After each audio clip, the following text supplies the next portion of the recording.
I can instead just roll 4d6 and then multiply my result by 3. If you have extra dice over that, you just add on the extra dice. That does produce stream with feet cam at 100 followers. No feet cam. No feet cam. At least I don't even think I could like. I mean, if I get a camera, I mean, I guess I could like set it over in my like tiny little like enclave I have here. But that'd be an effort to do. And you'd all judge me by the way I sit too. My little weird ottoman I sit on top of my I have a weird setup, okay? But I also put in some things, just things like, you know, what the core theme of this is. What are, then you'll hear some balance changes. Overall, many things didn't change too much. Where was the one that I saw that needed strict changing? Where's the, okay. I also put this in here, which is the nature of why Tall Tales and Sword Arts exist, which is to kind of break it down to simpler terms. These exist in place of skills. Instead of saying I am good at computers, it is to say, hey, a couple of years ago, I managed to hunt down a ghost inside of the machine. I literally found a ghost inside of a computer and I stabbed it to death with my sword. It's for things like that. It's to help you get a little bit more personality into your character, which may not be necessarily that easy to do in this system. So that's kind of the hope there. And final touches. I did put a note about technically about the sword, because I wanted to make sure that your sword is important to you. It has a lot of personality unto itself. That means, Hideki here, he got his slight update. Most notably, his sword, the Samayo Yuki, otherwise known as Wandering Yuki, which is a 1940, I should put it, 1942 blade. Made in secret, it's 64 centimeter blade with squared guard. 4 notches run alongside at 24, 34, 44, and 54 centimeters.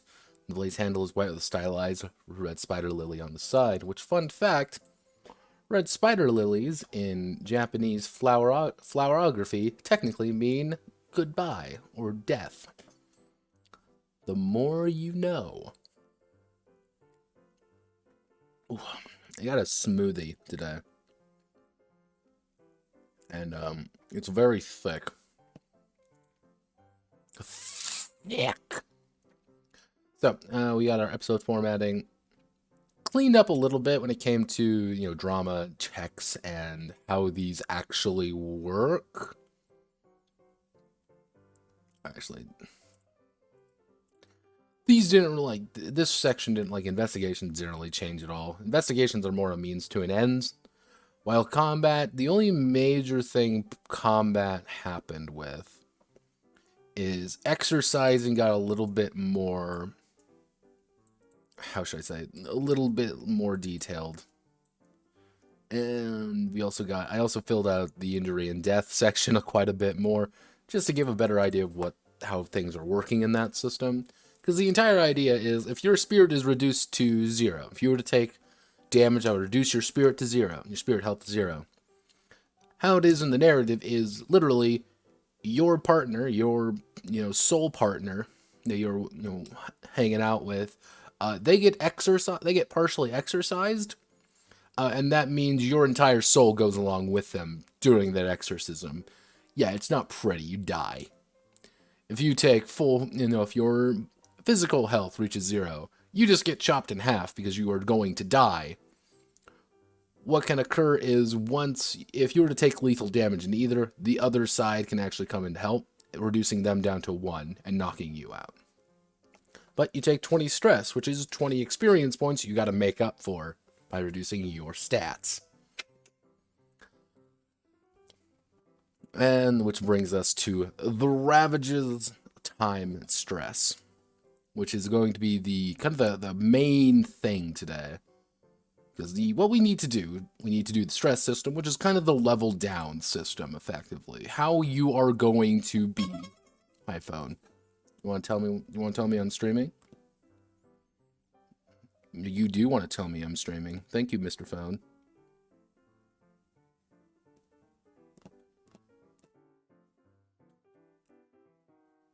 Put you on Do Not Disturb. I know I'm going to do that. I'm going to get a call in like 5 minutes. Because that's just how my life goes. We're also going to be doing the Ministry of Nightlife agent creation, which is... Ministry agents are people who are popping in before, afterwards, someone's joined the group after everything started, or someone dies. Someone dies or retires early, you play a ministry agent until the end. And ministry agents have a lot less things to work with. Instead of, let me see if we go to Ojisan creation. So instead of having, 100 training minimum, you're having 50 training.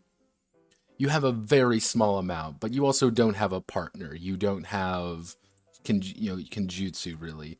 You have a lot less to actually work with because you are less. You're a regular person, and your superpower is pulling a 9mm on a motherfucker. Like, oh no, there's a ghost terrorizing someone. What do? Let me pull out my gun. That's your superpower. You don't get anything else. You're not cool. But the kind of the quirk there is technically you train. You actually, when you were to gain experience, actually I should say, when someone were to lose experience and someone were to kind of get beaten down more and more, you instead gain it. Kind of the idea that you're learning from the best of the best. So it's kind of that transitionary period of, hey, I'm a ministry agent. I'm 27 years old and I'm ready to shoot some ghosts. You're with someone who might have like 400 experience. You might be playing with someone in his 70s. Late 70s, for example, who has about 4 times as much experience as you do, and more than you will ever have, really. But he's teaching you things. He's like, yeah, don't do that. Like, yeah, no, don't do that. Like, please, God, do this. That's the point. So I think that would be kind of a fun division, you could say, between them. So, let's get down to business. Keep that right there. Averages of time and stress.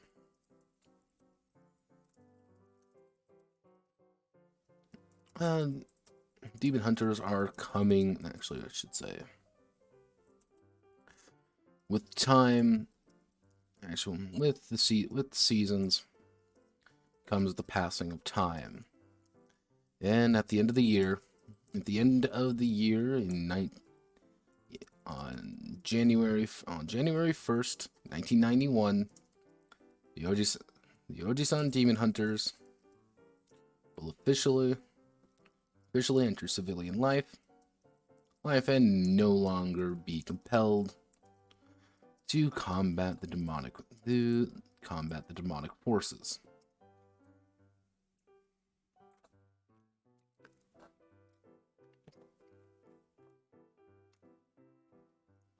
Oh, that's my back going crickety crack. 3, 2, 1. Okay, 3, 2. Ojisan Demon Hunters will officially enter civilian life, no longer be compelled to combat demonic forces. Actually, in the preceding year, and during the season of play, and during the episodes and season, the Ojisans will experience stress.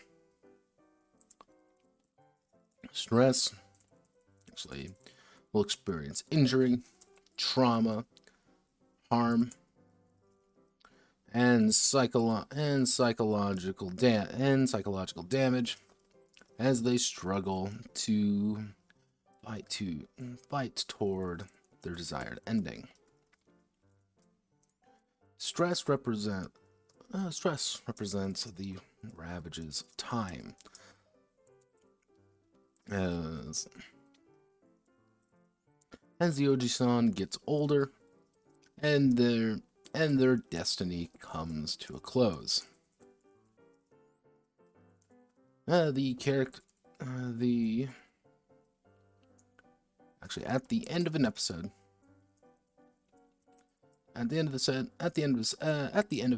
the players will calculate the total amount of stress they have gained. The total amount of stress they've gained. From there, they will reduce the attributes. Actually, I gotta scroll up a little bit just to make sure.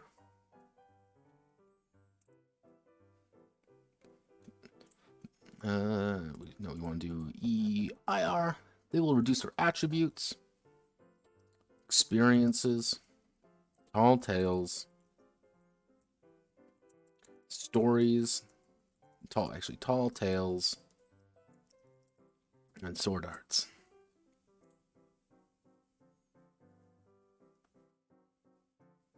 You're mostly going to be reducing your attributes, though, because that's what the majority of what a character is composed of.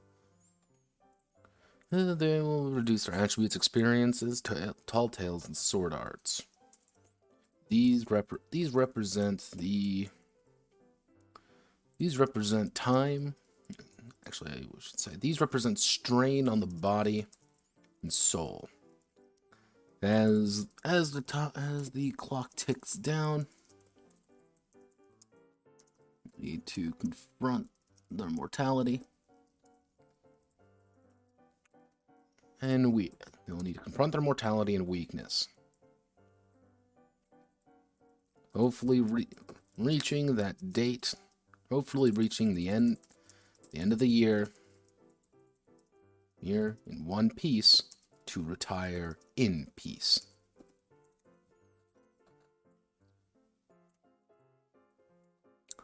Now this is where things are going to get weird because I need to calculate everything. Because I need to do 2 calculations. Here, this is the bizarre part. Actually, let me. Because what I need to do is, first off, I need to calculate the stress gain. How much stress are we gaining? Are we gaining 5? We need to do that first, and then we need to calculate the stress cost of everything. Which, that is where things are going to get really awkward. Because I need to make sure that you cannot kill yourself by doing this. Unless you willingly do such. Which is possible. Ability 0 means your health is 0, man.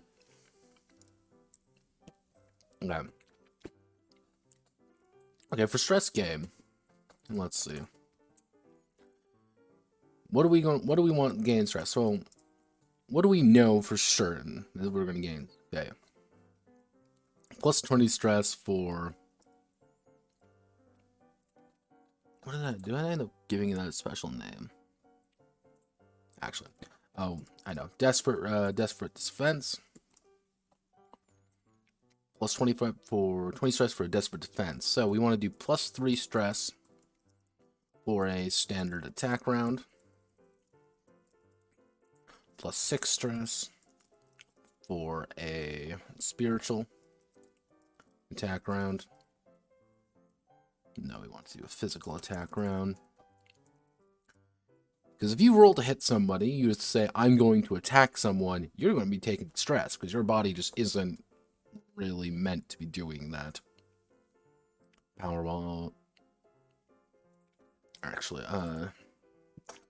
we need to do plus 5 stress for entering the injured state. Plus 10 stress for entering the critical state.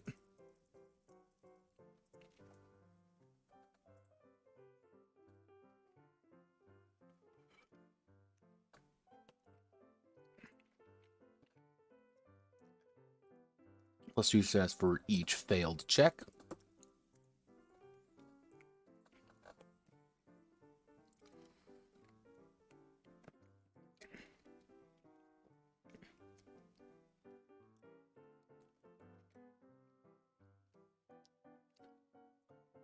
Yeah, okay. What I'm going to do is going to say plus X stress for drama stress, so that's kind of important.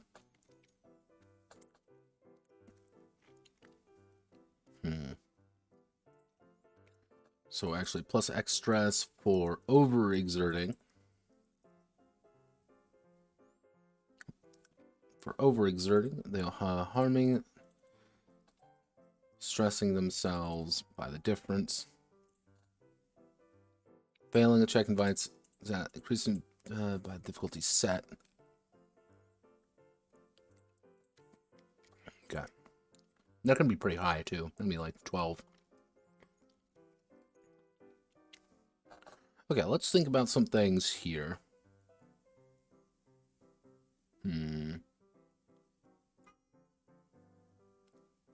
I know what you can do.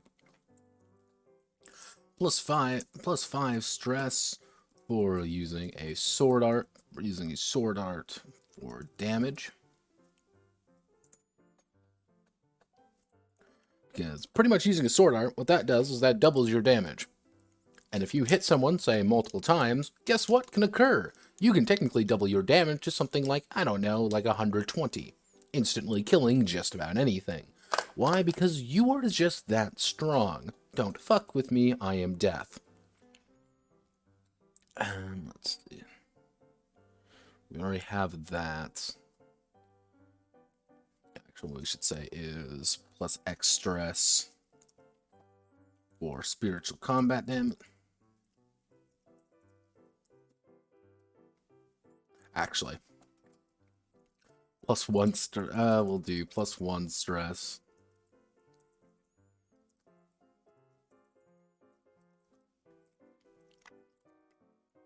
For undergoing drama. Actually, we'll do plus 2 stress for undergoing drama. Just the fact of having drama is going to increase your stress because it's drama and you don't get to have fun.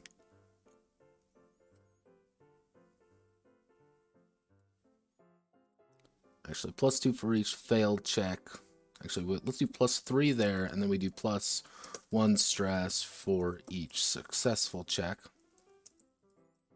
Actually, unless no. We want to keep these.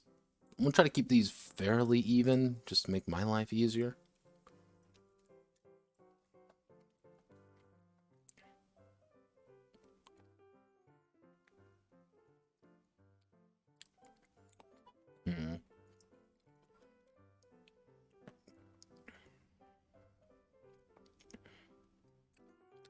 Actually, what we should say is plus X stress for demonic attacks, and then we put a footnote here. Certain demons may have stress-causing attacks, but these should feel rare and exclusive to powerful entities or Yurei. Pretty much ghosts are doing that, not you. So.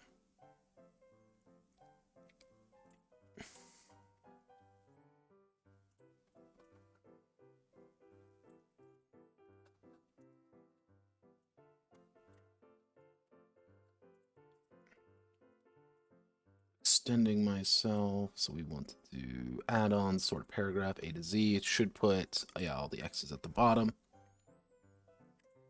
So we want to do insert footnote. Beat. God damn. I'm gonna do that. This one day I'm just gonna install this just to stop the annoyance. Because the thing is, I don't use Microsoft Edge very often. I really don't. I use Chrome like a God-fearing human being, even though it like breaks my computer and causes memory leaks every other day. That's fine. I don't use this because I actually don't much care for Microsoft Edge, just how it looks and how it functions. I don't know. I'm weird, but it's just annoying to me. But so actually, critical state, injury.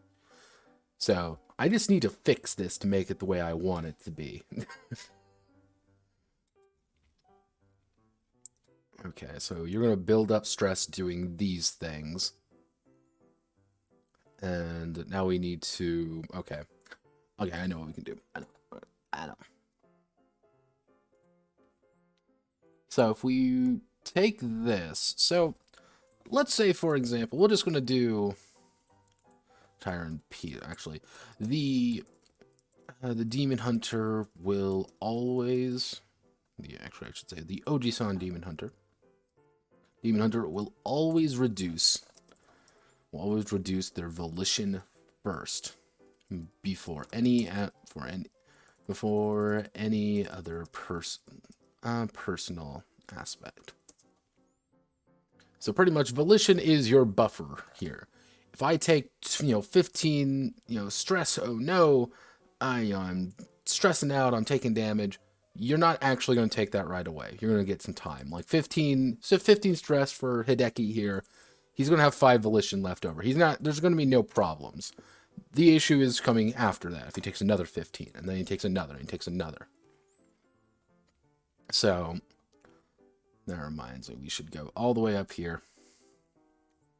Let's do aspects about our character. So what do we need? So our attributes. For it, when it comes to not stress gain, but when it comes to stress costs. Because you need to buy off everything, effectively. So we want to reduce attribute. So reduce an attribute by 1.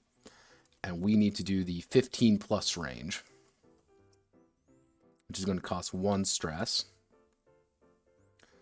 And then actually reduce attribute by 1. By 1, 10 to... This would be 10 to 14. Which is going to be 2 stress. Reduce attribute by 1, which is going to be the 5. Actually, it's going to be 6 to... Actually, no, it'd be 5 to 9. 5 to 9 range, which is going to be 3 stress. And reduce attribute by 1. Which is going to be 1 to 4 range. 1 to 4 range, which is going to be 5 stress. But mind you, this is humanish range, like a little bit above human range. This is below human range. Like you are going below what an average person is at that point, and that's pretty drastic as well. That's going from rolling. Let's say I have my 3 dice here. I'm rolling. I'm gonna roll my 13 dice here real fast. Let me just. Let's see what I rolled. Okay, I got a 12, got a 13. I rolled a 39 plus 5, which is going to be a 39 plus 5 is going to be 44. So that's my 13 d6 roll, a small 43ish. Now let's roll my 4d6 and see what I get here. Oh wow, I got 12. Your numbers are going to drastically reduce, and that's on purpose. Actually, we should do pillar attribute, pillar attributes, pillar attributes, and this is what we needed. Then we need we do reduce skill attribute by 1, which is going to be in the 15 plus range. Which is going to be 2 stress. Reduce skill by 1.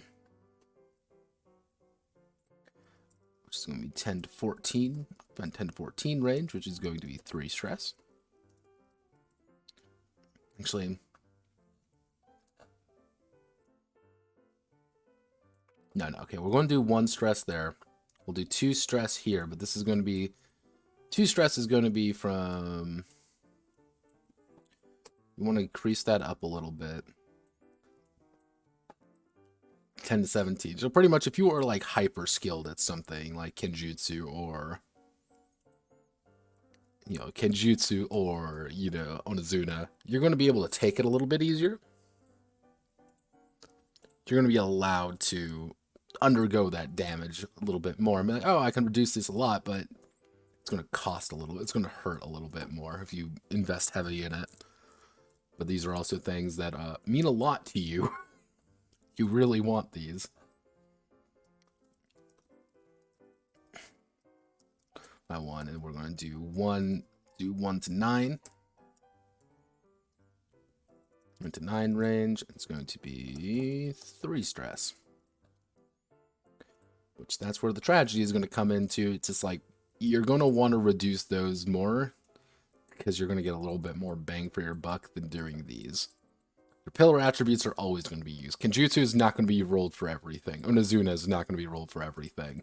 These are just combat attributes. Your skills are. Actually, now we got to reduce our partner attributes. So reduce partner attribute. Partner attribute by 1, which is going to be 10 plus, I think. It's going 10 plus range. This is going to be 2 stress. Reduce partner. It's going to be 5 to 9.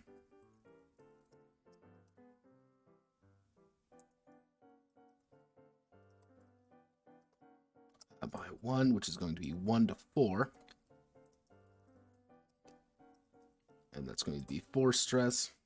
Reduce partner attribute by 1, which is going to be 0 to 1 range, which is going to be the 0 range. Actually, I should say 0 to 1.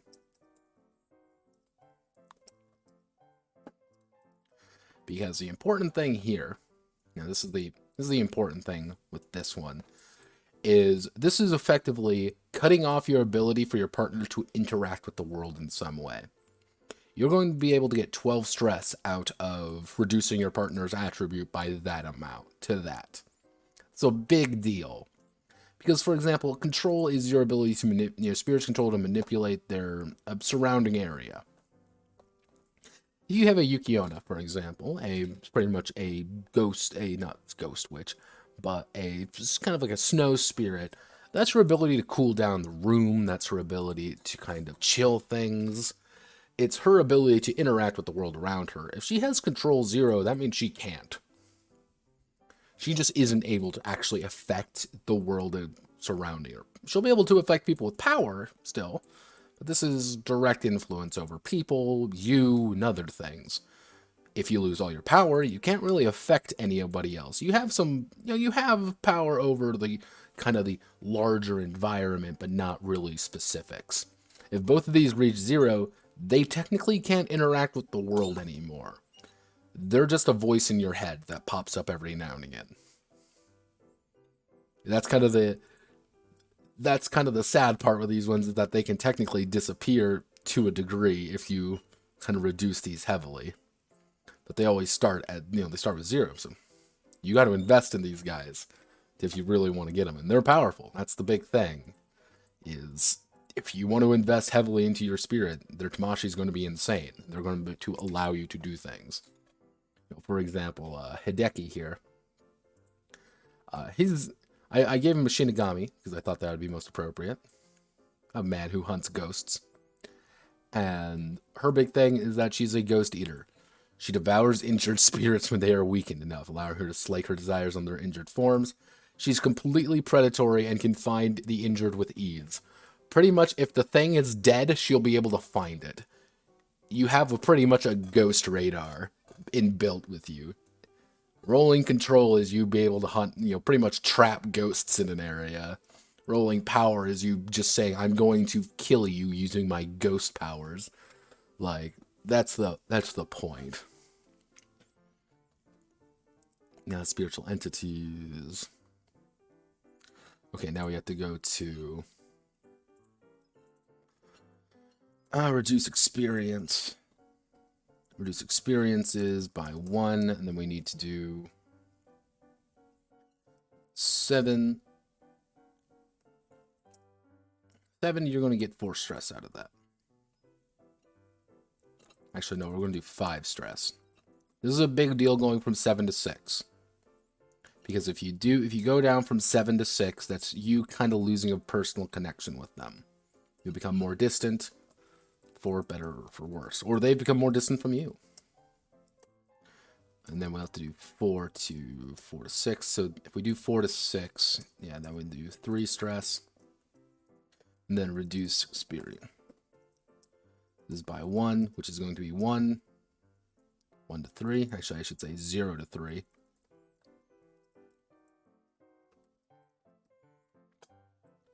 So kind of representing this is, it's a lot easier to let go of things that are more distant from you. And it's a lot easier to kind of sacrifice those, you know, the more expensive things that you spent a little bit more on than it is to kind of get rid of those little experiences, those little people that you remember from back in the day. It's harder to get rid of them. The more distant you are, the less it's really going to impact you. So high stress individuals may want to just kill their experiences with people. Become more distant. I don't need you anymore. They're still there. They still know you, but your influence over them and their influence over you have changed. And tall tales and sword art. So, reduce rank of a tall tale or sword art by 1, which is just going to be 10 stress. Right off the bat, you're going to get 10 stress if you do that, which is a big deal. Remove a tall tale or sword art. Actually, no. These things are important. They mean a lot to you, and they're going to be able to get reduced fairly quickly. And then these are obviously going to change as time marches on. So,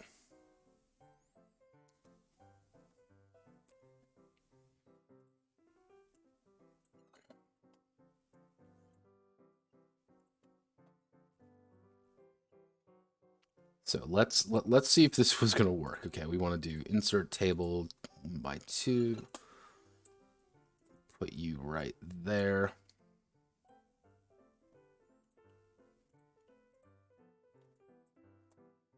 Oh, you're not going to fit, are you? Oh no, you're not going to fit. Yeah, that ain't going to fit. But what I can do is this. And then we're going to insert row above, which is stress gains and stress costs.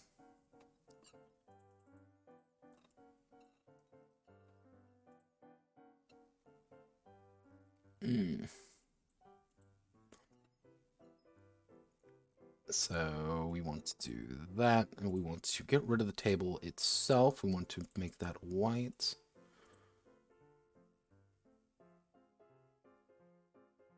Okay. All right, so here what we're going to do, we're going to do a side note. Side note, actually, I should say what I've been doing for these director note, how this works. Taking Hideki as an example. Let's say he takes 25. Let's say he takes 25 stress during an episode. During an episode, he starts with a volition. He starts with a volition of 20, reducing it to 0 immediately. He has to make up the difference of 5 stress. So make up the difference of 5 stress. So what would he want to do with that 5 stress? Probably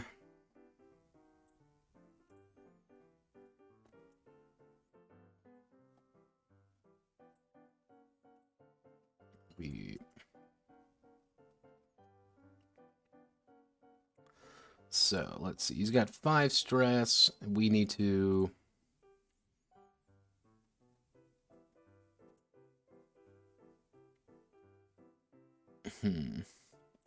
Let's reduce his ability by. He's going to reduce his ability by 2. So he's paid 4 stress here.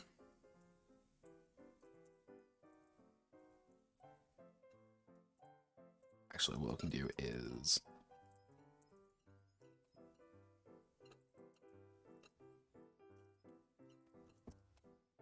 That, we're going to pay 4 stress there. And he needs to reduce his partner.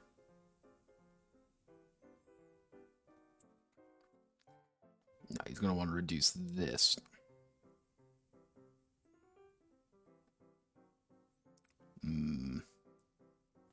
No, he can technically reduce this one.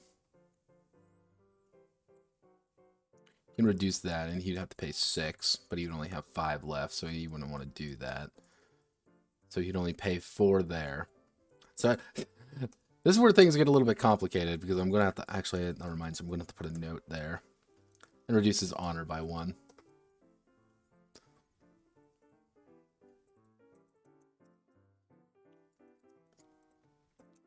And since his ability fell by 2 points, we have to go up there and double check his values, because I think he lost 20 health. Yes, he did. He lost 20 health from that. I know he also lost a bit of spiritual health as well. Yep, he lost his control. Since he reduced his honor down to only 14, so he is 14 plus 16. Actually, wait a second. No, it's control. Haha. Control, so he only has 18 times 5. And if I remember correctly, that should be just 90, yes.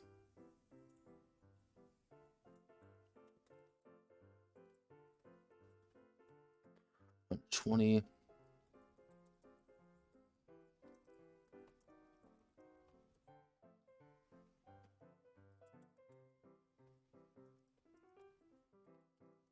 To 90, and then we have to, I forgot his physical damage. His physical damage gets reduced by 2 points.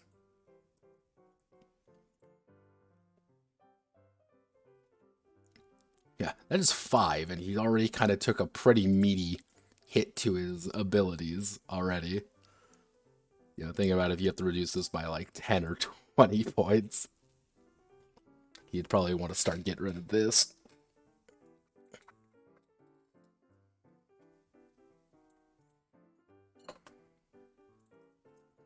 Reducing ability by. Okay, and we do this.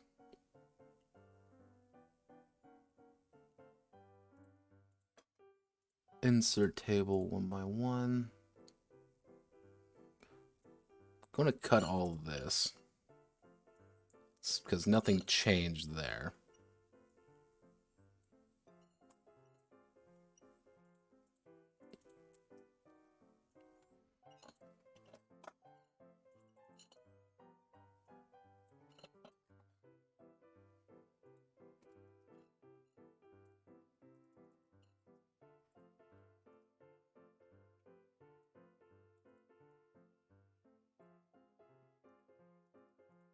Reducing total of difference of 5 stress.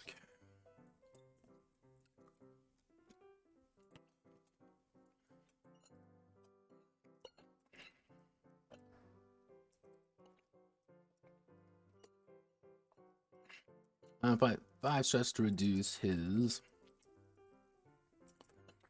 ability by 2 points, as well as his honor by 1. This has a cascading effect. This has a cascading effect of reducing his physical damage and health, as well as his spiritual health.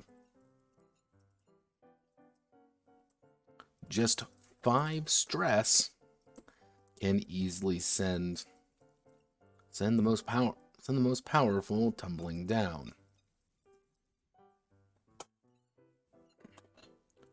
that's working as intended. I might put in, would it be appropriate putting in a way to gain additional volition? I don't think so. Because that's not really what the point of this game is. The point isn't to have additional volition. The point is to have more.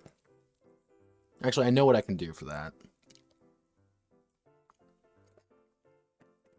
Pretty much we'll just do it with anything excess.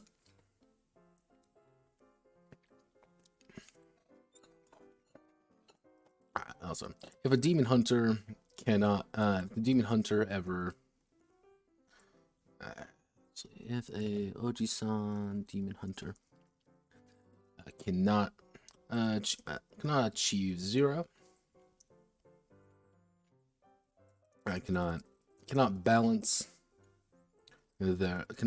their stress to 0, they must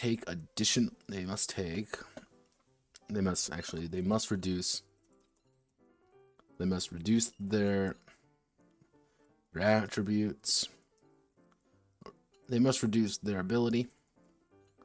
They must reduce their skills. I don't want to word. Actually, they must reduce it to. Actually, how do I want to word this? If someone cannot reduce.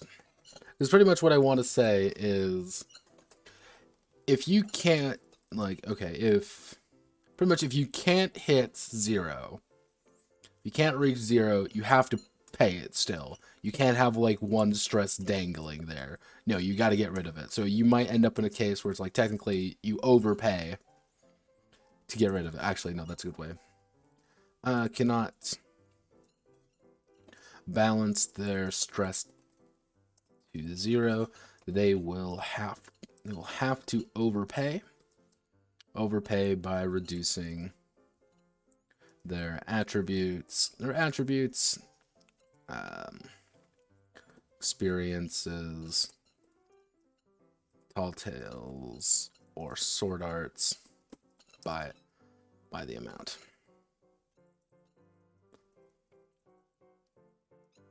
They are not refunded for this.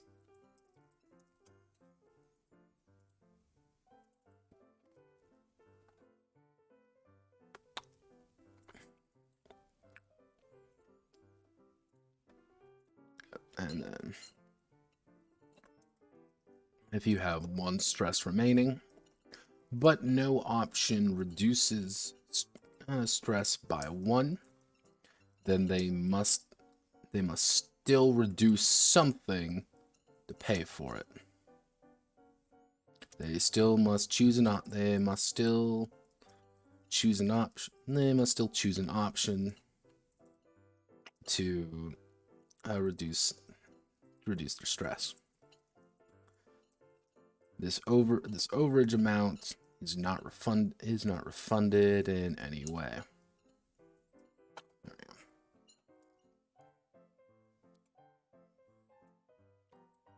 A little bit harsh, but it's kind of something that needs to be in there. So you don't put a rule like that in, people are going to ask, oh, well, I overspent this, can I now gain that? No. You overspend, you fucked. Ta-da. So we can put an image right there and make this really nice and pretty. I think I'm going to fix the ranges up. I don't know how I want to fix those yet, though, so I will do that later, probably in the middle of the night when I'm having an epiphany about something. So, let's see. What do we need to do now? We need to do ministry creation, if I remember correctly. Yes, we need to do Ministry of Nightlife Agent creation. So, Ministry of Nightlife Agent. Should a demon hunter meet in untimely end, or retire before they should, a ministry agent will supplant. No, that sounds wrong. Will Step in for the step in for the Ojisan as replacement. Nightlife. Actually, I should say, agents are not nearly as capable, strong, wise, or old as the demon hunters proper. When creating when creating an agent, the player has 50 training, representing their combined experiences leading up to this point. However, they do not have access to the following. Let me see this real fast.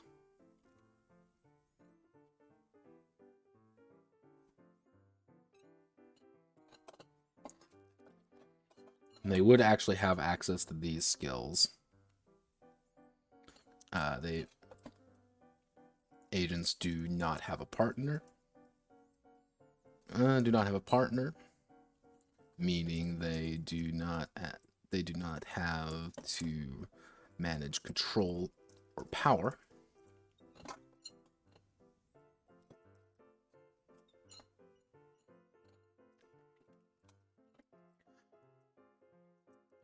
They do not have spiritual experiences, but still have. They do not have spiritual experiences, so pretty much you can't have like Oni 4, or Yurei 4, or Sukugogami 3 or whatever. You can't have those because you just don't have them. You're just not there. Tall tales or sword arts. Tall tales or sword arts, as they don't have the history. Or the training to pull them off. They do not have spiritual experiences, as the ministry tries to mitigate spirit human relationships to a minimum. As the ministry tries to regulate spirit human relationships to a minimum. The largest advantages the agent has are twofold.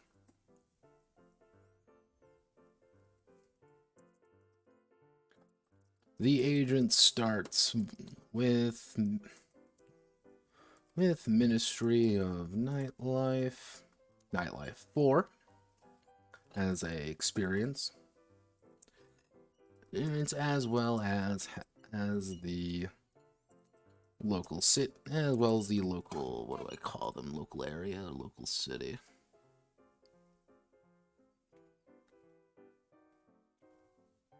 Local knowledge. As well as the local knowledge. So pretty much, you're a literal member of these people. You have more. You have a relationship with them already. You know what you're doing. The agents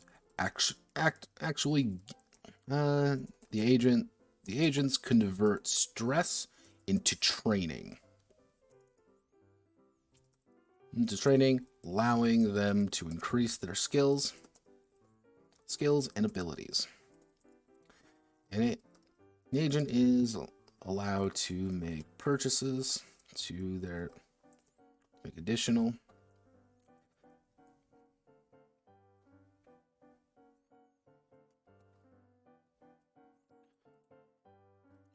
As an agent of the ministry,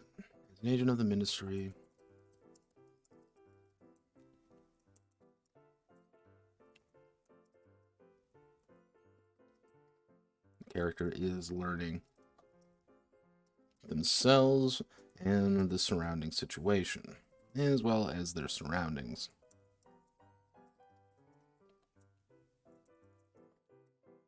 Gaining training by simply surviving.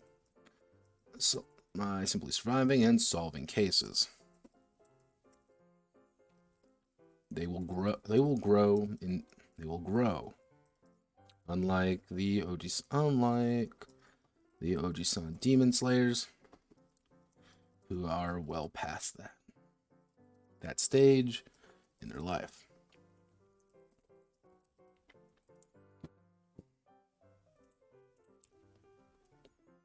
Okay.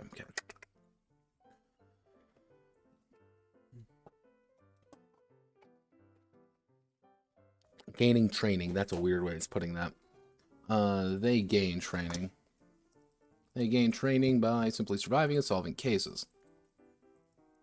Solving cases, they will grow, unlike the Ojisan Demon Slayers who are well past that stage in their life.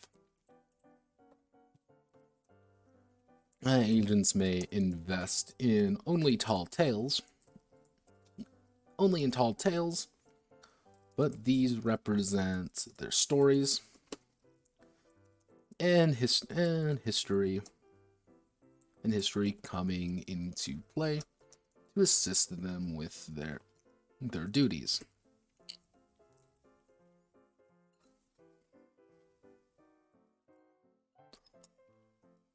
There we go. Like these guys are pretty simple. I don't want them to be like super invested because they're not really supposed to be. They aren't the main characters. What they are, however, are filler characters for people, as well as kind of showing you stopped growing. They haven't. They're learning, and they are learning fast. And that's kind of something you have to, you as a individual, the Ojisan Demon Slayer are kind of coming to accept, being like, yeah, no, our time is coming to an end, and I'm okay with that. So what I'm gonna do is I'm gonna make a sample character here. We'll do a sample agent. So sample agent, and we'll do random Japanese name generator. I've had to use the blog.readsy.com is actually a fantastic website, and everyone should use it because it's amazing. And it does a lot for just when you need a name really quickly. It's a little bit too on the nose.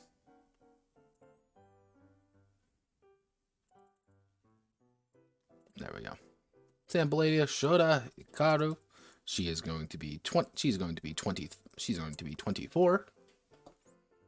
And she is delightfully competent. So she has training of 50. And she is going to be She is going to be a field agent. So let's get rid of all these abilities and attributes you don't need. Yeah, you're not going to have those ones. Technically, you don't have any of these either. And you have a lot less experiences. So technically, let's do that.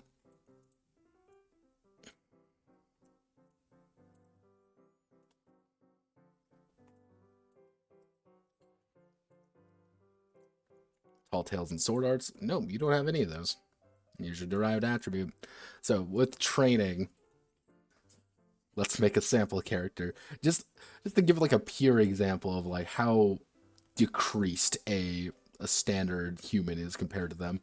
So let's see, 2 in each attribute. So you get 2 in each attribute.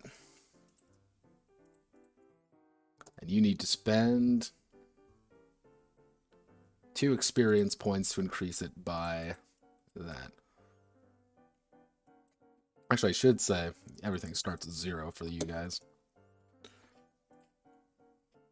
So let's actually go all the way down. And the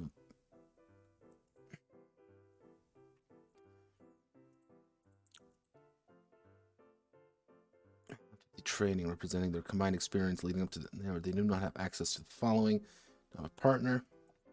Agents do not gain the free to to free 2 attributes in their not gain the free starting attributes. We'll do insert footnote, meaning all agents start at 0 in all attributes. Yeah, no, they aren't having fun. They need to buy all their attributes. That's the point. You need to spend 2 per attribute. So what's your thing going to be? She is going to be a field agent. You know, actually, we'll do...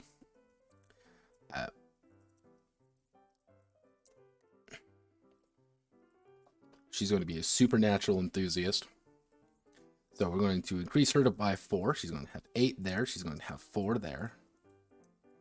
She's going to be a little bit weird to talk to. She's going to have absolutely 0 combat skill. And she's going to be pretty well versed in that stuff. So let's see how many points we actually have left. 14, 20, 28. That would be 36. Let's see how much. Oh, of course, I have 14 left. 14 training left. And we're going to need some... We're going to need to increase our local knowledges up a little bit. So we need to... We're going to bump Himeji up by 2. We're going to increase that to the 4. We're going to increase... I think we're going to increase that by... We're going to make that 7. So if we start at 4, it's going to be 5, 6, which is going to be 4. And then 3 is going to be 9. So we've already spent 13 of our points. So we have 1 training remaining. This is our character. Let's determine her physical damage. Her Kenjutsu plus ability, 6. Her physical health, 40. Her spiritual damage, her Onizuna plus her plus power. You mean her Onizuna of 5 and her honor of 3, otherwise known as her 15 out of 15 spiritual health. She is quite fragile, comparatively speaking. But that's the point. She is supposed to be. She's supposed to feel fragile, comparatively to someone who has, you know, this 75-year-old man who has 120 physical health and can pretty much tank a hit from just about anything immediately and shrug it off. A basic agent is not. They will not be able to do that. Let's see if I can fit everything into 1. Can I? Let's see. Can I be PogChamp and fit everything into 1 thing?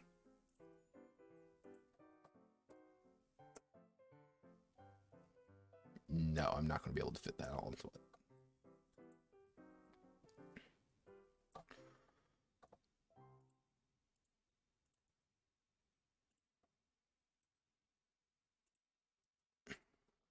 Oh, the music stopped.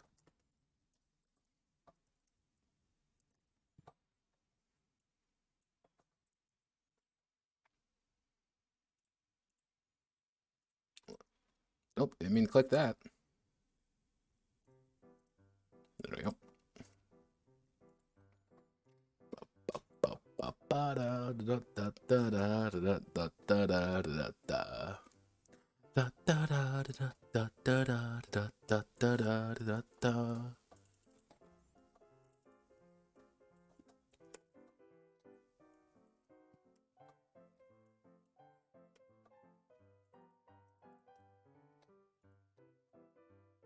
Okay, there we go. And so we're going to put in a director note here. Director note weakness. Holy cow, that's weak. Actually, we want to do agent weakness. The intent The intent here is to demonstrate the sheer difference in power between demon hunters, and the agents. Agents need to learn to express themselves and solve crimes directly. Either containing or convincing demons to ignore their problems, either containing or hindering demonic efforts.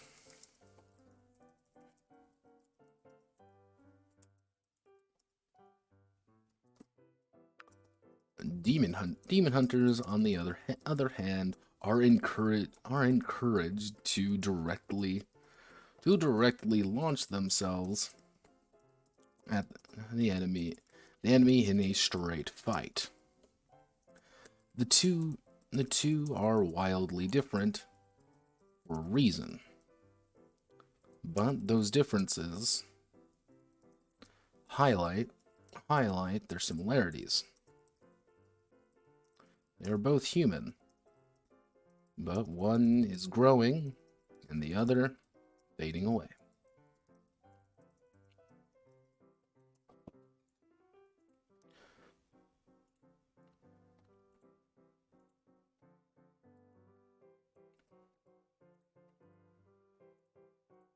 Because the thing is, you're going to be gaining stress and training for just doing things. So all of these things you would naturally be doing, you're also going to be able to get it. So you want to engage in stressful activities. You want to undergo drama. You want to do successful checks. You want to fail checks.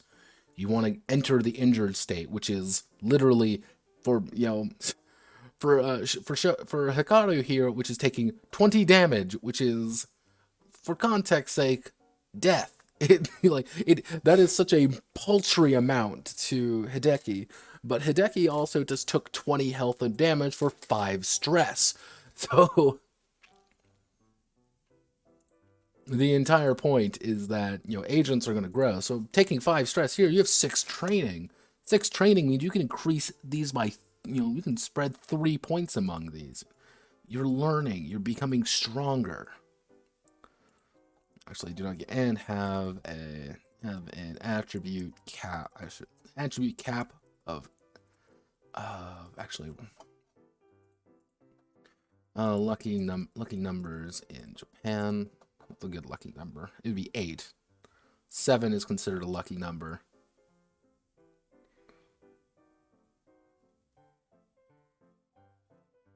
July, 8 August.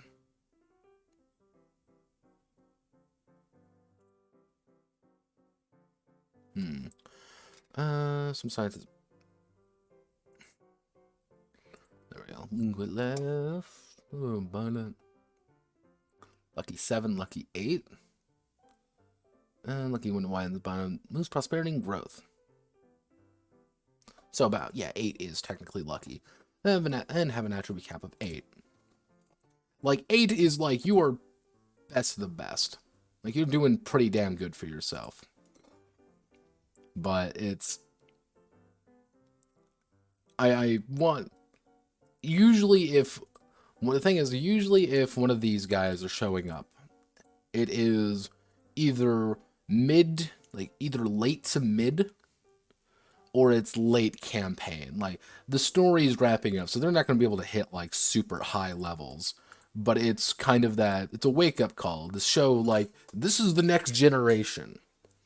This is an agent who is learning just as fast, and kind of watching them grow over time as you are starting to like really feel the pain, watching someone grow and become stronger, become more able, something important.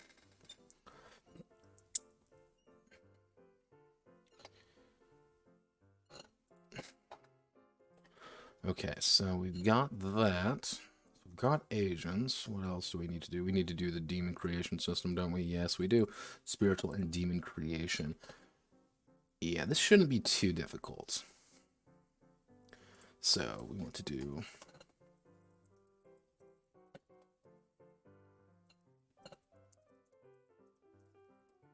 creation. Enemies of the demon hunters tend to be spiritual in nature, allowing them to tap into the world itself and become a natural part of it. Spirits and demons are one and the same, but demons are powerful and unpredictable. While most spirits are calm, if odd, and tend to keep to themselves and their routines.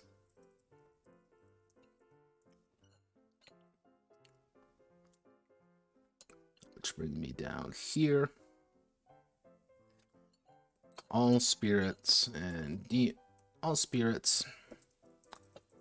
including demons, all spirits have both control and power. Why is power smaller than that? It's not look smaller though. I'm losing my mind. Oh no. All spirits have both, not both of that. All spirits have both control and power, representing their ability to control their surroundings and power to inflict harm on others. These are similar to the partner attributes, but play a slightly different role.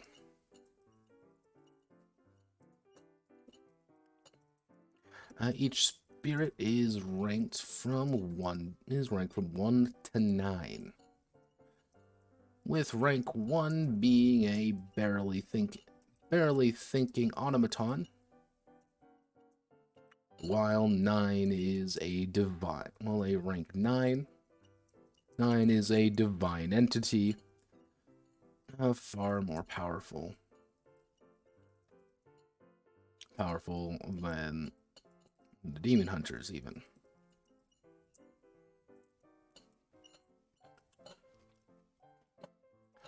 Let's see. The spirit has a more powerful than a individual. I should say is far more powerful than a demon hunt. Actually, than the demon hunters. Spirit has a number of attribute points equal to their rank times 5. Actually, 5, so that would be 45. No, rank times 3. Because if we have rank times 3, that means you'd have 18. No, you'd have 27 at rank 9. Divided by 2, you'd have some pretty decent attributes at that point. Yeah, okay. Have a number of attribute points equal to their rank times 3, representing their overall power. Demons when a spirit becomes a demon, they add plus 2d6 to their total attribute points.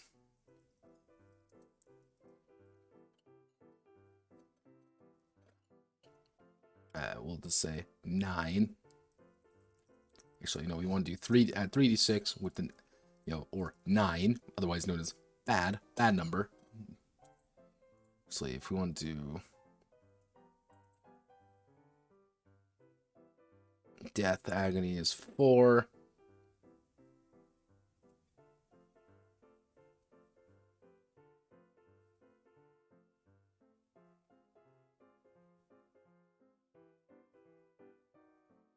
Actually, Japanese numerology is 9. Unlike your coup, this means agony or to suffer, yeah. To their total attribute points distributed as appropriate.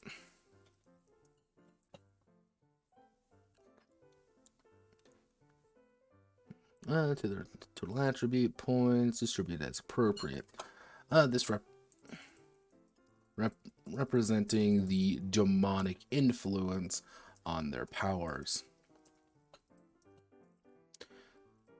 Finally, each spirit has a tamashii, a soul, which represents certain powers and abilities. Most of the spirits' tamashis are useless in combat, as they allow them to perform actions or abilities others may not have. And we want to do, let's do a random yokai, we want to go to yokai reference. Let's do a random one. Let's see who pops up. It's going to be something ridiculous, isn't it? Red Stingray. That's a little bit too big. A hazy cart. Squeak of an ox cart. Straight stepping outside. Check. They see discover half transported ghost-like ox cart. Carriage yokai.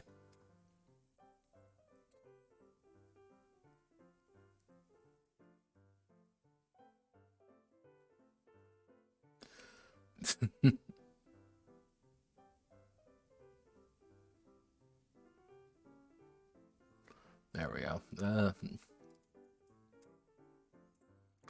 Abilities others may not have. For example, a Oboroguruma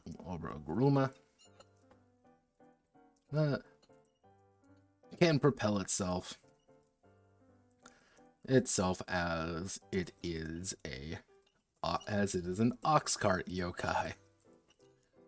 Propel itself as it is an ox cart yokai.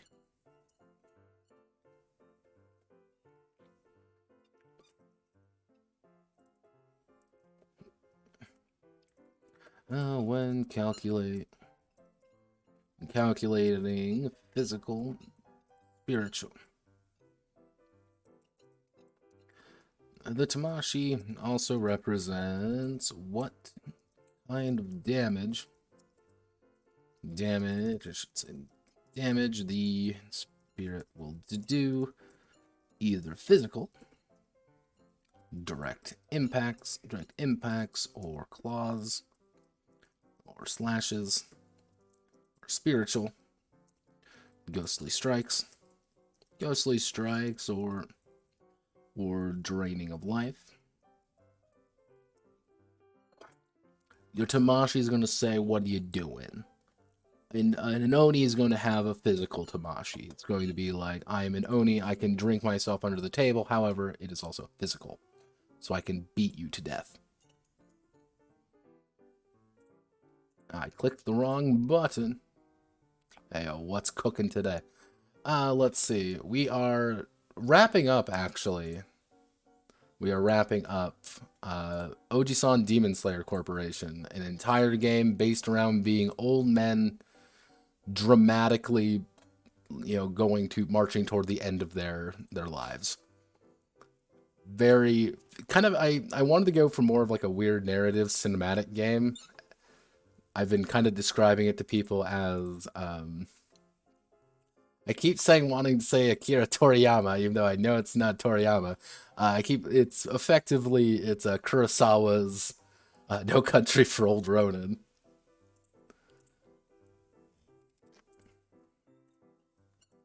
And this should be the end of things, because this is going to be the spiritual and demonic enemy creation system, which is the more say, here's a bunch of points, add things together, and then calculate it, because fuck you. Like, one of the big things about this game is that you can be rolling something like 18d6 for combat and do things like 70 damage, which is insane, and if you pair it with a special sword art you can do like 140 damage. Like, you can get really powerful in this game. That's the entire point.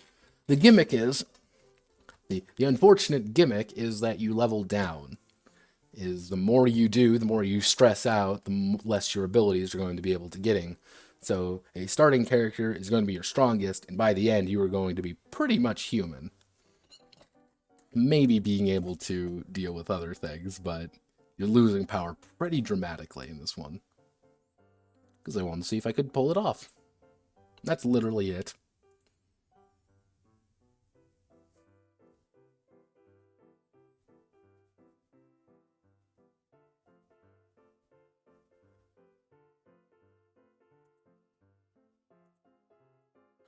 Finally, for example, can perform Tamashi is also represent kind of damage spirit will do. Physical or structure during the life. Actually, I gotta remember to do the calculation, which is the physical health is going to be the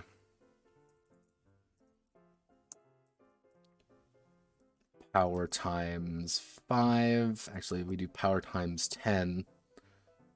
Yeah, we do power times 10. Spirit, spiritual health, which is going to be control times 10, because you're a spirit, and you do spiritual things. Physical damage, which is going to be power, which is going to be power times 2, which can be pretty high or pretty average, and then spirit damage. Damage is going to be power time, which is going to be control times 2. That's literally it. So, for example, let's just say we want to make something. We want to make a, let's say a rank, we'll make a rank 3 Kappa. Y'all like Kappas, right? Kappa. And we're going to have our power and control, our control and power. As a rank 3, we have 12 attribute points, right? Or do we have 9? Yeah, we have 9 attribute points to distribute. I think he's going to look something like this. He has a little bit of control. He's a little bit of magic. He's magic, but he's mostly about he's just going to punch you in the face. Like, that's what he wants to do. His physical health is going to be 70. 70 out of 70. His spiritual health is going to be 20 out of 20. Which is to say, you want to punch him in the face with your ghost, because he's going to be able to go down quicker that way. His physical damage is only going to be 14. His spirit damage is going to be 7. Actually, his spirit damage is going to be 4. But his Tamashi is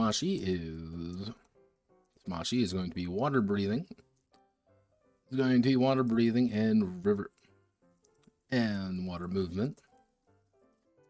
And he's going to be doing physical. These guys aren't really that scary. They're not supposed to be scary. However, you are an agent of the Ministry of Nightlife. Oh wow, you have 40 health and you do 6 damage. Wow, this suddenly becomes a big threat. Like, you are now suddenly being threatened by a fucking Kappa. As a proper demon hunter, a Kappa isn't going to do anything. This thing is so below your pay grade. Like, 3 Kappa are a problem. Like, once you're fighting, like, a couple Kappa, it's more of a problem with the fact it's going to take time. But then you kind of want to start divvying it up a little bit. These guys are probably never going to be able to counter you with anything if you dedicate any of your dice. And you have how many dice to your spiritual attack? You have 22? Yeah, it's just start divvying up some dice and just punch them all using your ghost. Or, oh, hey, you have like an insanely high Kenjutsu rating. Just cut a few. Just start slicing them up. What are they going to do about it? And the answer is nothing. They're going to do nothing about it. They're going to run away like little bitches.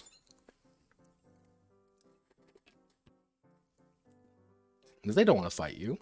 You're big and you're scary, but they want to fight this person. They want to fight a ministry agent because they know they can win.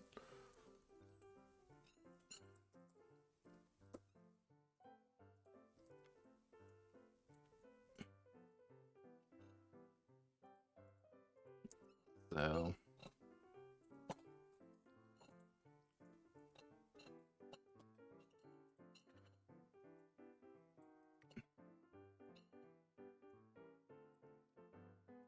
But most of the time, a Kappa isn't going to want to fight you. Why would they?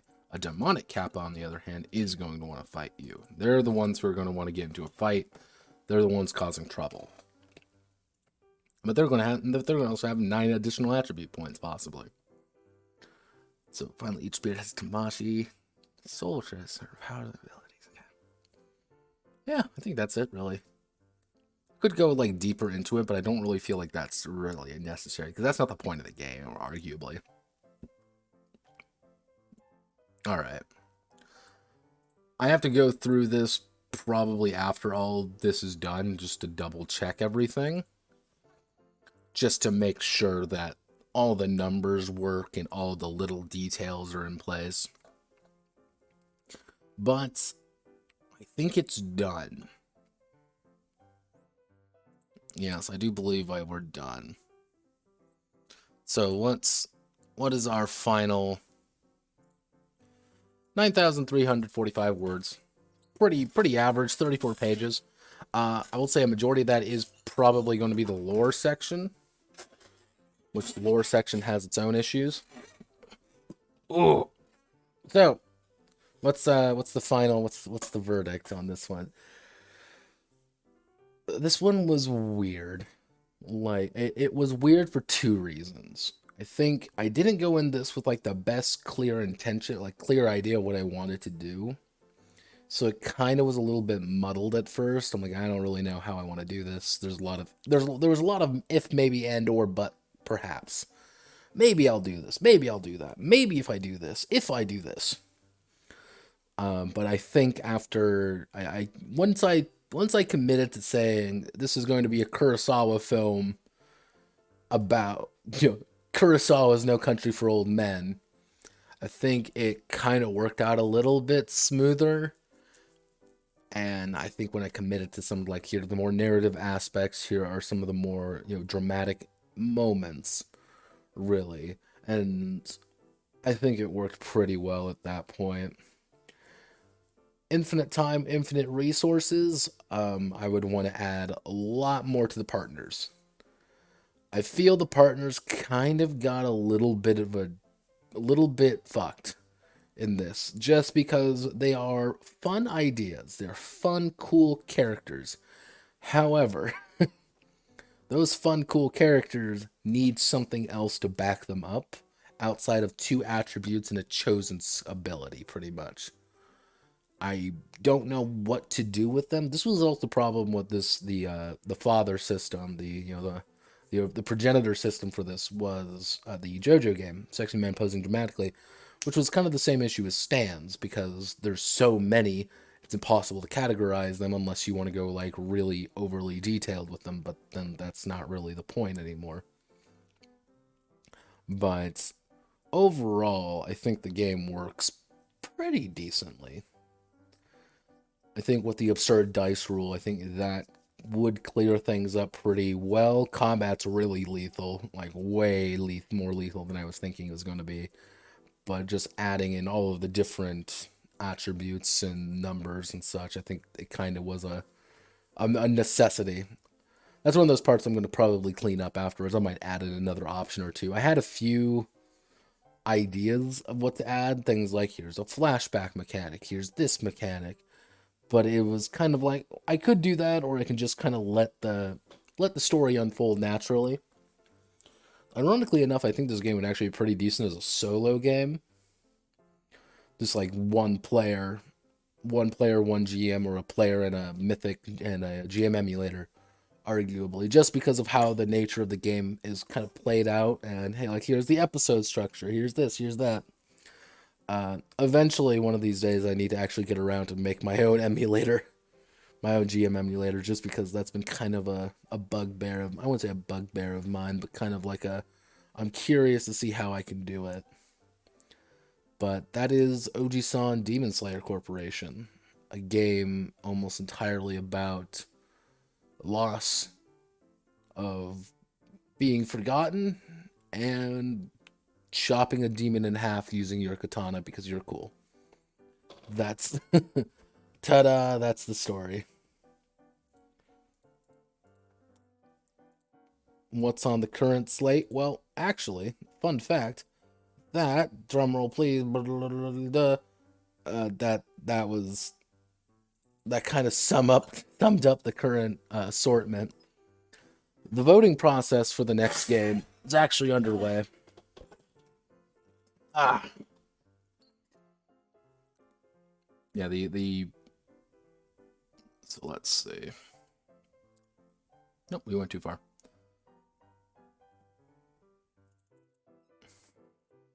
Put you right up here. So these were the multiple games that I had kind of set up, ready to go, and let's go on a quest, everybody. Let's go on a. Let's see what. Let's go to Google Forms. Go to Google Forms. Notocratic voting in October. Let's see. Yeah, 8. Yeah, I went a little bit hardcore on the 8s. But I tried a lot of numerology because I thought that would be cool.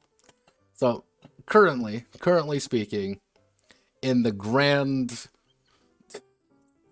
unfortunate world we call democracy or notocracy, the current assessment is we have God-Killing Swords at 10 votes for 47.6%, and then Hell Jumpers, the Power Armor Horde mode RPG.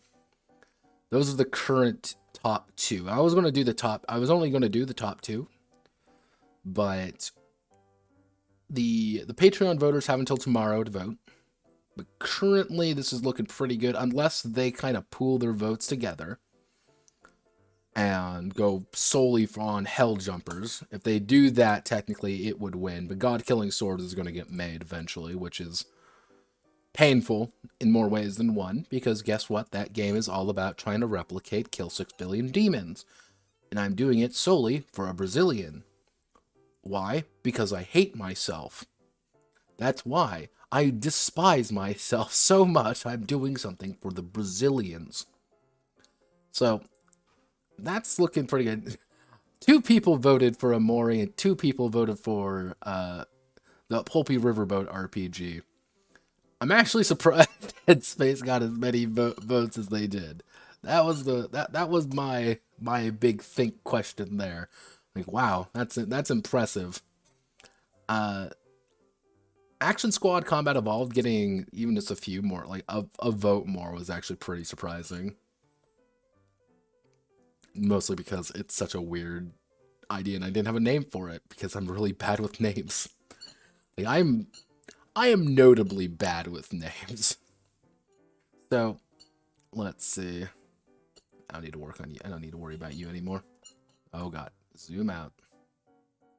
So that's the current schedule there. It's only going to be the top 2. Roughly speaking, I might do another Redux project in the middle. Not a big Redux project. I don't know which one to do, really. Out of any of them, I might start cleaning up something like, I could do Urchin Queen. That is an option. I could do Urchin Queen. I could start doing some like patchwork on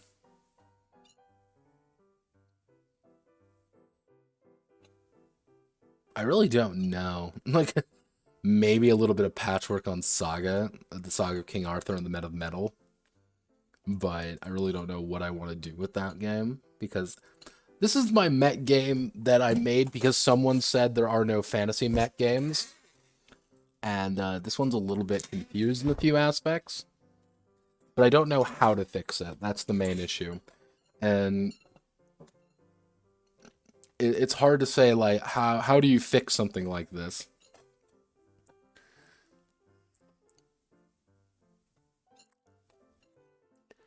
And there's a few, like, I had to justify, like, this entire lore aspect. Like, yes, here's Avalon on Europa, and here's do you like my Britain? Do you like Bizarro Britain? And then we have the entire Grand Campaign, which I literally went through and did the entirety of the King Arthur myth except everybody has giant robots in it.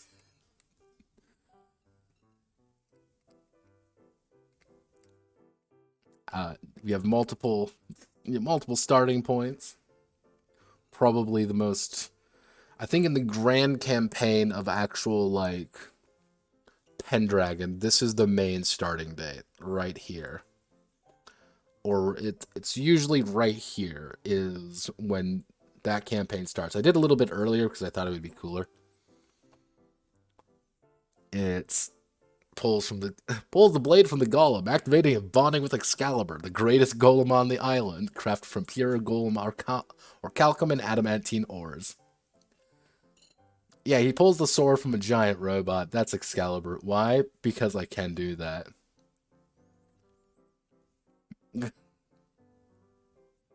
I did the French version a little bit more, hence why we have Mordred, which is too many, far too many. You got the questing era, and I think it ends off here at 548. Battle of Salisbury Plains. Mordred's armor is twice as strong, but Arthur's loyal knights are battle hardened with the best golems available, and everyone cries. The purpose of this lore, who fucking literally, it's the who cares, don't worry about it, popping the giant robots. Let me see. Yeah, this one was pretty standard. Like there's 3 attributes for knights. Jesus. Oh yeah, I put in the passion system for some reason. Oh yeah, I forgot. We also had the entire creating golem temperament system in this. Fun fact, this entire system was, and I do quote, a bitch. This was a nightmare on wheels to do.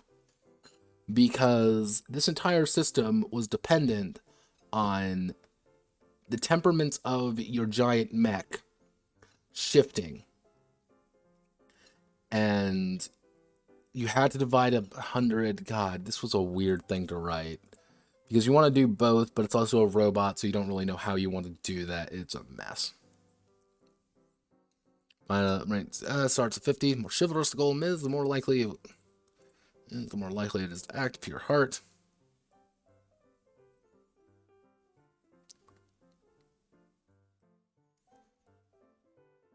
Yeah, we have all our different mech sizes. I've been debating on doing another mech game. I really don't know what I want to do for that mech game, though. That's the main issue with it. Because there's a lot of different kinds of mech games. Let's see. What other games do I have that I may be able to like do some fixing up on? I could do Grug. Oh God, I could do Grug. I don't want to do Grug. Project Grug is about as well as you can think it is. It's literally a game about being monkey people. And yes, I do not refer to the characters as anything other than Grugs. This entire document. This game is 36 over 36 pages. It is 38 pages, and the entire time I say Grug. Grug dies to terrible non-Grug entities. Grug travels. Where does the Grug go? Yeah, put in the traveling mechanic. Yeah.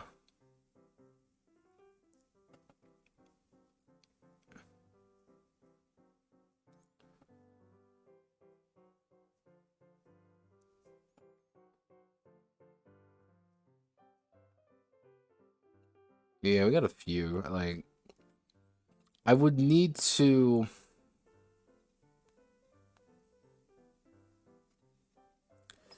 I really don't know how I would want to fix this game, because this game is entirely built around the concept of you are crafting. You're crafting things. And the higher your skill is, the higher your attribute is, the more you're actually able to learn how to do things. If you have muscle at rank 3, you can build a hammer. And you can all you need for a hammer is a long stick, blunt 4, binding 1. What does this look like? Well, it's a stick. What do you expect? Let's see. Yeah, also, I have to put in the knuckle walking concept. Ugh.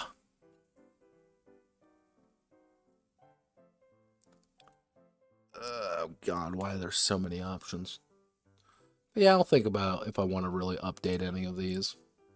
Because there's a lot of them. I actually counted finally. I'm at 43 different games. I think, yeah, this one brings me up to 43. And this isn't counting the side game or the Weekend Warriors, which probably, if you bring it up with the Weekend Warriors, we're up to about 45, 46. Yeah, we're up about 46. We're almost to 50 games in total, which is painful to even think about. And the less I think about it, the better.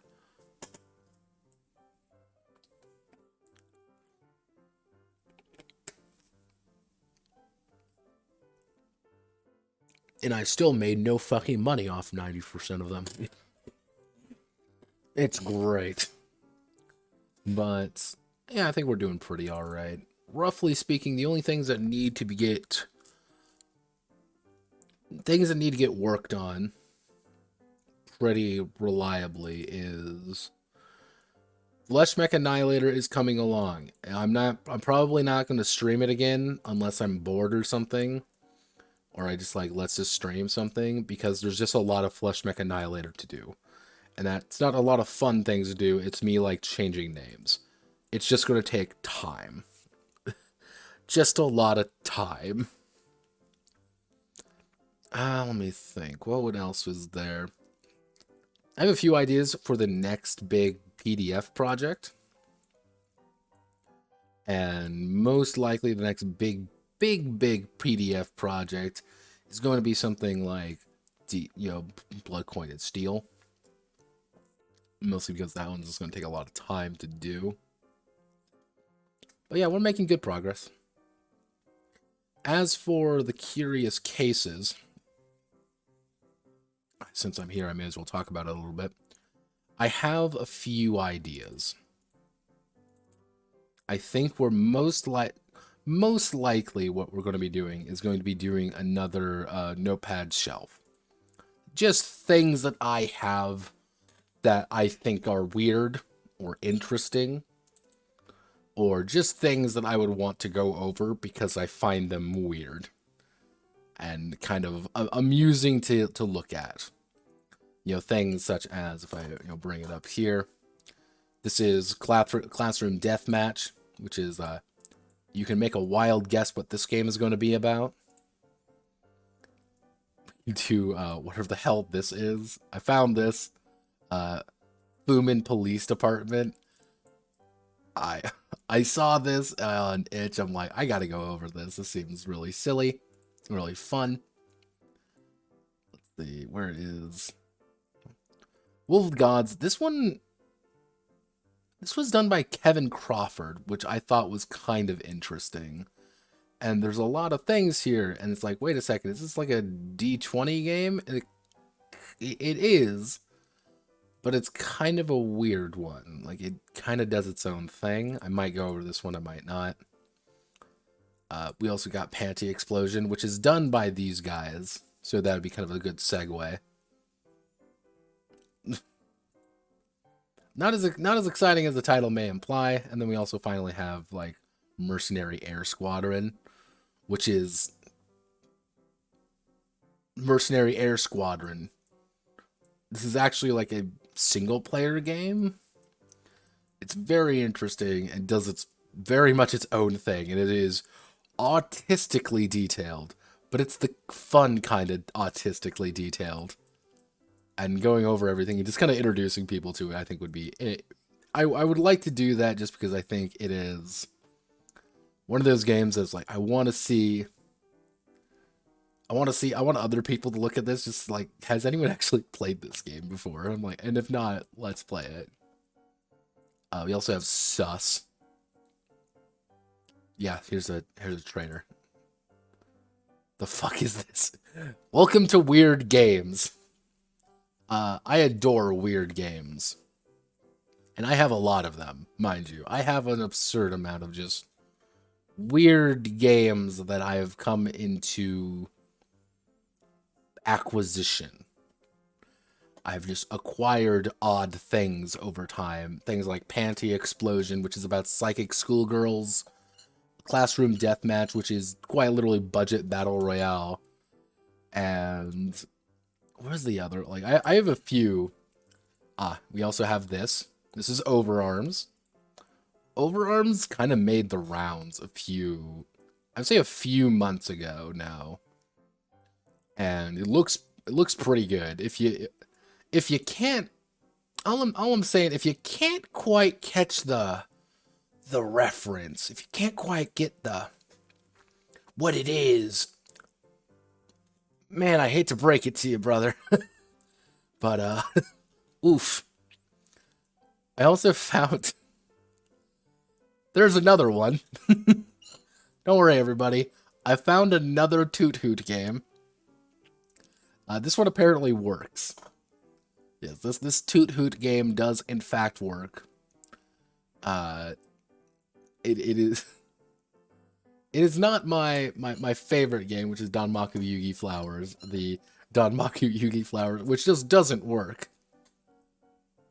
I will need to ask my one source for this to see if they can find that role-playing game for internet or tabletop play. We also got this, does that, like, Bancho Meow Meow. These are, like, the random shit people come up with and people, like, put out there for people like me to find. And then I get to talk about them. Because I find this interesting. I adore weird games. That's why I always encourage my people in my server to tell me about things. Give me ideas, give me games, give me things that you find or you want to go over. And I'll go over them, probably. Unless they're really stupid. You're sword lords. This is an oldie. This is a way oldie. Yeah, and 81. 81, baby. 51 pages, baby. Let's see. What other ones do we have? I'll just go through my folder right now. I got a lot more of these. And, like, the main curious cases we have that I have set up in one way or another. We have satire and parody games. Game systems punk. Then we also have Forged in the Dark. I have a few Forged in the Dark games ready. I just need to get more of them. We also have Lumen. I'm waiting for a friend of mine to finish his Lumen stuff up, because I want to see his opinions as someone who devved Lumen. We also have... in case you want to know if there is a god in this world, remember, The Adventures of the Gummy Bears, the role-playing game, does exist. And I will be going over it one day. And you will enjoy it. If not, I don't blame you. Let's see. What the hell is this? Oh yeah, for JTRPGs, I've got a lot of JTRPG stuff. I have a lot of cool stuff set up. I'm ready to go with it. I would like to go over it. I just need more for the two categories, mostly. Because in non-fear, I have Floria, actually. I actually got this game, which is a gorgeous game, by the way. Absolutely gorgeous. It's the only one in the non-fear category, though. And I would want to get more in the fear category. Non-fear, that is. Let's see. Franchises games. A lot of franchise games. Eventually, I'll actually be able to go over Dallas, the role-playing game. Which... this is some... Probably the next tabletop, like, next curious case is either going to be Notepads Folder 3, I believe, at this point. Or it's going to be it's going to be Franchise Games 4, I think. Yeah, it'd be Franchise Games 4. What other odd ones do we have? Oh yeah, we also have this one is set up and ready to go. I'm waiting on a few things for this. But this is actually no, this isn't. This is a good example of this. We need to do. We'll do this one.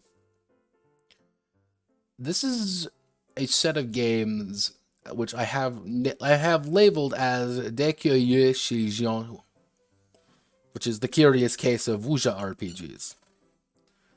Because I feel that's like kind of a weirdly underrepresented genre, I guess you would call it. But that's kind of what's in the works. Most likely we're going to see another curious case next week. That's the plan there. For the video side of things, I'm going to see if I can't... Actually, what videos do we have? What videos do I have lined up? You can't really see any of these things, so I have it all in different folders. But let's see. Shinobigami is done. I don't have to worry about that. So script-wise, we got a few things there. What audio do we have? Yeah, we've got... I have the Omega Fantasy ready set up. I have Kamigakuri set up. Most likely, we're going to see the Kamigakuri video first because it's been kind of sitting in my shelf here for a while, and hopefully I can get the goal is to get Deep Blue Girls Detox done, the Old Tones and Dark Corners Detox done, and Kamigakuri done next week. Yeah, so 3 videos next week. That's the plan, and Curious Case on Saturday. So, thank you all for watching. My name is Notepad, and I hope you all had a wonderful time. If you have any questions, feel free to ask me. Go to my server. If you ever want that server, just ask or follow me on Twitter or something. I'm at @hologramhobo, hologram_hobo. Let me think of anything else I should do for this detox end of thing. Nothing really. So I will catch you all on Monday, where we will either formally begin on kind of the next project, see what we are working on, or we'll be doing some side stuff if I haven't really decided on what's what. So, thank you.